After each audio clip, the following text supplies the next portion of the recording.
학생부 친구들 안녕. 자, 오늘은 우리가 먼저 영상으로 오늘의 배워야 하는 공부해야 되는 내용에 대해서 영상으로 먼저 우리가 내용을 보고 그 다음에 사모님이 또 나머지 이야기 해드릴게요. 영상 한번 보겠습니다.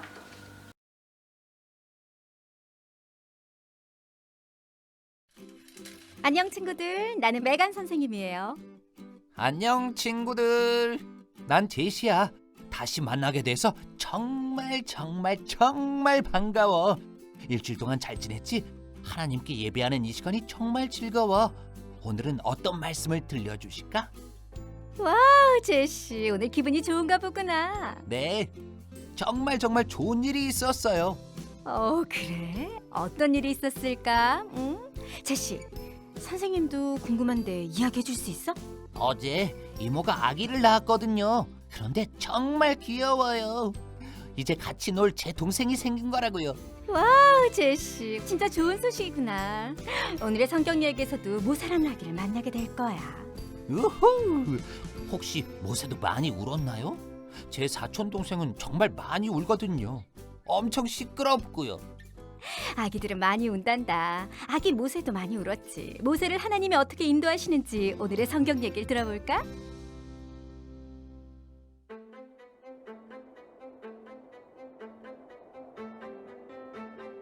요셉의 가족은 이집트에서 오랫동안 살았어요. 그들의 숫자는 점점 많아졌어요. 요셉의 가족을 이스라엘 민족이라고 불렀어요. 이집트 왕은 파라오라고 불렀답니다. 요셉이 죽은 후 새로운 파라오가 이집트를 다스리게 됐어요. 새 파라오는 이스라엘 백성을 좋아하지 않았어요. 이스라엘 백성이 점점 많아지자 두려워했죠. 파라오는 그들에게 매우 힘든 일을 시켰어요. 그러나 이스라엘 백성은 점점 많아졌어요. 이스라엘 여자가 아들을 낳거든 죽여버려라. 그러나 아기를 낳는 일을 돕는 산파들은 왕의 명령을 따르지 않았어요. 파라오는 매우 화가 났어요. 이스라엘 남자 아기가 태어나거든 모두 나일강에 던져버려라.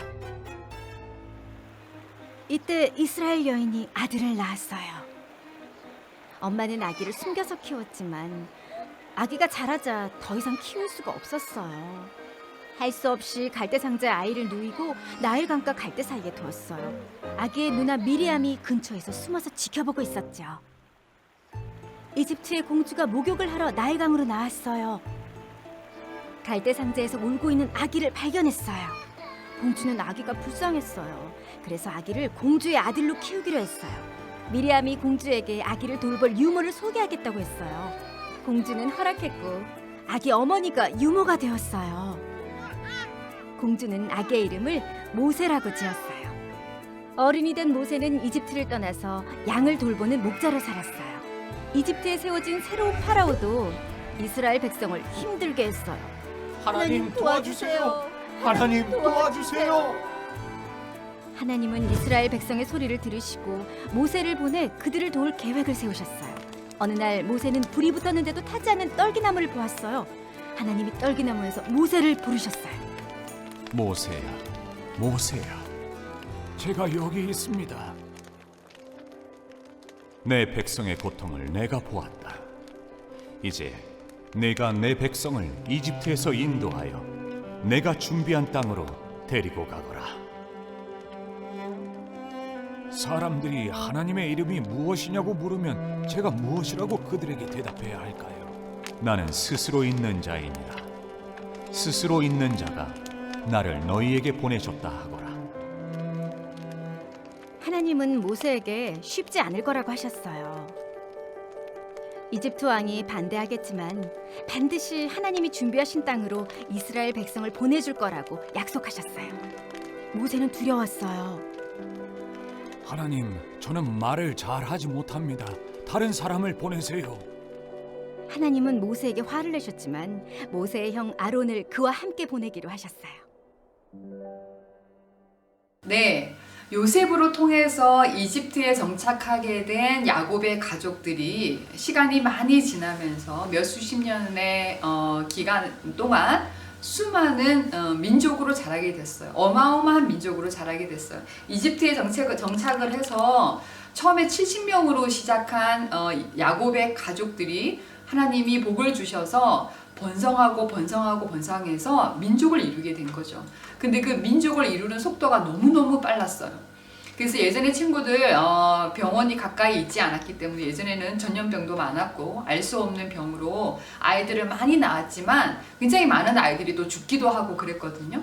근데 이스라엘 백성들이 아이만 낳으면 아이들이 모두 건강하게 잘 출산되고 잘 성장하는 거예요. 그러면서 너무 급격하게 번성을 하면서 이스라엘 백성들이 다른 나라에 얹혀서 사는 그런 민족이 아니라 이제는 그 이집트 나라 안에서 또 하나의 나라가 될 만큼 너무나 큰 번성을 이뤘어요. 그래서 파라오 왕이 너무너무 불안했습니다. 저 이스라엘 민족이, 저 히브리 민족이 저렇게 갑자기 번성하게 돼서 이집트 나라를 자기 나라로 만들면 어떡하지? 라는 두려움을 갖게 됐어요. 그래서 파라오 왕이 내세운 정책 중에 하나가 뭐냐면 너무나 이들을 노예로 삼아서 너무나 힘든 고역을, 이를 굉장히 힘들게 노예 생활을 하게 함으로 인해서 자식을 낳을 수 없는 지경에까지 피곤하게 만들고 힘들게 만들어서 번성하지 못하게 억제를 시켰어요. 그래서 그냥 노예 생활도 힘든데 힘들게 하면서 노예 생활을 시켰으니까 얼마나 끔찍한 노예 생활이 시작됐겠어요. 우리가 생각하는 그 흑인 노예 생활만큼이나 힘들었을 것 같아요. 근데 그래도 하나님이 복을 주시니까 이스라엘 민족이 번성하는 거예요. 친구들이 기억해요? 하나님이 아브라함과 이삭과 야곱을 불러서 그들에게 약속한 게 뭐였죠? 내가 너희들에게 땅을 주겠다. 그리고 많은 자손을 주겠다. 너희들로 하여금 축복을 삼아서 많은 사람들이 축복받게 하겠다라는 약속했다는 거 기억나시죠? 그래서 계속 번성하는 거예요. 그래서 두 번째 정책을 내세웁니다. 그게 뭐냐면 이스라엘 백성들이 자식을 낳으면 아들이면 무조건 다 죽이는 거였어요. 그래서 그 아기를 받는 산파들에게 태어나는 아들들마다 다 죽이라고 했는데 산파들이 하나님을 두려워해서 이스라엘의 여자들이 아들을 낳으면 죽이질 않고 몰래 키우게 살려주게 하는 거예요. 그래서 마지막으로 내세운 게 뭐냐면 아들이 태어나면 무조건 나일강으로 집어 던져서 나일강에 빠뜨려서 죽이도록 했어요. 이거는 그 당시에 이스라엘에 태어난 아들들을 학살하는 그 학살이 역사 기록책에 보면 독일 나치 시대에 있었던 그 학살만큼이나 어마어마한 학살이었다고 얘기를 해요. 그럼 친구들 한번 상상해 보세요. 하나님을 믿는 이스라엘 백성들을 하나님이 야곱의 가족들을 가뭄에서 살리기 위해서 이집트로 이주시키셨고 거기서 안전하게 살아가게 하셨는데 너무 번성해서 이제는 예전에 요셉을 알던 왕이 아니라 수십 년이 지나서 요셉을 모르는 왕이 왕으로 되면서 이스라엘을 막 억압하고 압제하고 힘들게 하는 거예요. 그리고 아들까지 학살을 시키는 거예요. 그러니까 얼마나 이스라엘 백성들이 눈물이 많았겠어요. 너무나 고통스러웠어요. 그래서 그들이 하나님께 열심히 기도했어요. 울부짖었어요. 성경에 보면 울부짖음이 하나님께 닿았다라고 얘기합니다. 그래서 하나님이 그들의 눈물의 기도를 들으셨어요. 자, 이것이 오늘 공부하는데 첫 번째 키워드, 굉장히 중요한 포인트예요. 들으시는 하나님이시라는 거예요. 우리가 너무나 힘들고 고통스러울 때 내가 기도한다고 뭐가 달라지겠어? 누가 내 마음을 알아주겠어? 친구들이 그렇게 생각할 때도 있을 거예요. 하나님은 들으시는 하나님이시라는 거예요. 하나님은 여러분들의 신음소리와 고통의 소리를 들으세요. 하나님께서 이스라엘 백성들의 울부짖음과 신음소리와 눈물의 소리를 다 들으시고 하나님이 그 기도의 응답으로 이스라엘 백성들을 이제 구원해야 될 때라고 하나님이 생각하셨어요. 큰 민족을 이루는 그때를 하나님이 기다리신 거죠. 그래서 하나님이 누구를 부르셨냐면 모세를 불렀어요. 친구들 모세가 누군지 알죠? 자, 이스라엘 백성 중에 한 여자가 아들을 낳았는데 그 아들을 낳을 때부터 이 여인 요게벳이라는 여인은 자신의 아들이 좀 남다르다라는 걸 느꼈어요. 성경에 보면 남다르다는 걸 느꼈다라고 기록되어 있거든요. 보기에 심히 아름답고 귀한 아들인 것을 느꼈다고 했어요. 그래서 이 요게벳은 자신의 생명을 걸고 이 아이들을 몰래 키웁니다. 근데 키우는데 점점 커서 목소리가 너무 크니까 아들을 키우는 것이 발각되면 온 가족이 죽임을 당하니까 할 수 없이 이 아들을 이제 갈대 상자에 넣어서 나일강에 띄워보내서 모세가 되잖아요. 그 아이를 건져내었더니 모세. 그래서 이집트의 공주가 그 모세를 건져내서 모세라는 이름을 지워서 왕궁에서 자라게 합니다. 근데 그 모세가 광야로 가서 목자가 되게 되죠. 그 왕궁에서 도망을 쳐서 여러 사건들이 있었지만 오늘은 그 얘기를 하는 날이 아니니까. 근데 하나님이 광야에서 목자로 그냥 양떼를 치고 있는 아무 인생의 목표도 없이 목적도 없이 그렇게 무기력하게 살고 있는 모세를 하나님이 부르시는데 하나님의 산 올랐을 때 한 떨기나무가 특별한 나무가 아니라 산에 굉장히 많은 나무가 떨기나무인데 모세가 가서 있었던 그곳에 있는 떨기나무에 하나님의 불이 임했어요. 그래서 그 떨기나무에 하나님의 불이 임하니까 모세가 그 떨기나무 앞에서 하나님의 음성을 듣기 시작합니다. 그러면서 하나님이 뭐라 그러시냐면 내가 내 백성의 울부짖음을 들었다. 그래서 내가 내 백성을 구하기 위해서 내가 너를 이집트로 보내서 내 백성을 끄집어낼 것이다 라고 말씀하세요. 모세를 콜링하신 거죠. 하나님의 사명을 주는 자로 콜링하신 거예요. 근데 여기서 우리가 집중해야 되는 것은 하나님은 모세를 부르실 때 그냥 네가 가서 나의 일을 감당을 해라. 내가 너에게 사명을 주니까 너는 무조건 가서 나의 말에 순종해서 그 일을 해내라. 그렇지 않으면 내가 너에게 벌을 줄 거다 하고 아주 무섭게 무조건적으로 이렇게 하나님께서 그 사명을 주신 것이 아니라 모세와 대화를 하십니다. 대화를 하면서 내가 내 백성의 울음소리를 들었으니 내가 울부짖는 기도를 들었으니 내가 너로 통해서 내 백성을 구원하기를 원한다. 네가 애굽으로 들어가라 라고 했을 때 모세가 뭐라 그러냐면 하나님 나는 도저히 혼자 갈 수가 없습니다. 그러면서 모세가 하나님에게 3번이나 거절을 해요. 하나님의 부르심에 대해서. 그래서 하나님 난 도저히 갈 수가 없습니다. 왜 저입니까? 도대체 왜 저를 하나님 누구시길래 저를 보내시는 겁니까? 라고 얘기했을 때 하나님이 모세를 혼내시거나 화내지 않으시고 모세와 대화를 하는데 뭐라고 하시냐면 나는 모세야 두려워하지 마. 나는 너의 조상 아브라함의 하나님이고 이삭의 하나님이고 야곱의 하나님이야. 이 하나님이 너의 하나님이 되어줄 거야 라고 말씀하셨어요. 자 친구들 길 가다가도 어떤 아저씨가 너 혹시 민규 아니니? 혹시 너 서아니니? 라고 이렇게 아는 체 하셨는데 전혀 모르는 사람이에요. 누구세요? 그랬더니 내가 니네 아빠 친구야. 내가 니네 엄마 잘 아는 사람이야. 이렇게 얘기하면 친구들 어때요? 금방 처음 만나는 사람이지만 반갑게 인사가 되고 친숙해지죠? 마찬가지였어요. 하나님이 모세에게 너의 할아버지 그 아브라함의 하나님이고 야곱의 하나님이고 이삭의 하나님이라고 말씀하시면서 하나님은 뭐라 그러시냐면 내가 너희들을 지켜오고 너희 조상과 너희들을 있게 한 바로 그 하나님이야. 내가 약속을 주고 그 모든 약속을 지켰던 그 하나님이야 라고 자신을 얘기해 주는 겁니다. 그래서 내가 너와 함께 할 거야 라고 얘기하는 거예요. 그랬더니 모세가 그러면 제가 갈게요 이랬던 게 아니에요. 그럼에도 불구하고 모세가 저는 갈 수가 없습니다. 하나님 나는 자격이 없습니다. 난 도저히 갈 만한 사람이 아닙니다. 다른 사람을 보내세요 라고 했다는 거죠. 그런데 하나님께서 그때 뭐라고 하시냐면 모세야 내가 너와 함께 할 거야. 내가 너의 하나님이 될 거야 라고 말씀하셨어요. 자, 자격이 있는 사람은 어떤 다른 자격이 필요한 게 아니에요. 하나님의 일을 하기 위해서 하나님의 사명을 감당하는 사람은 어떤 다른 자격이 필요한 게 아니라 하나님이 그와 함께 하시면 되는 거예요. 하나님과 동행하기만 하면 되는 거예요. 다른 자격이 필요한 게 아니라 하나님과 동행하는 것이 필요했던 거예요. 근데 하나님이 내가 너와 함께 할 거야. 한 번은 너를 떠나지 않고 내가 너의 하나님이 될 거야 라고 2번이나 설득을 하십니다. 그러면 이제 모세가 내가 갈게요 했을까요? 아니에요. 모세가 또 거절합니다. 하나님 나는 하나님을 잘 모릅니다. 내가 가서 백성들에게 말할 때 너를 보낸 하나님이 누구냐? 라고 하면 저는 하나님을 누구라고 말해야 됩니까? 라고 얘기하는 거예요.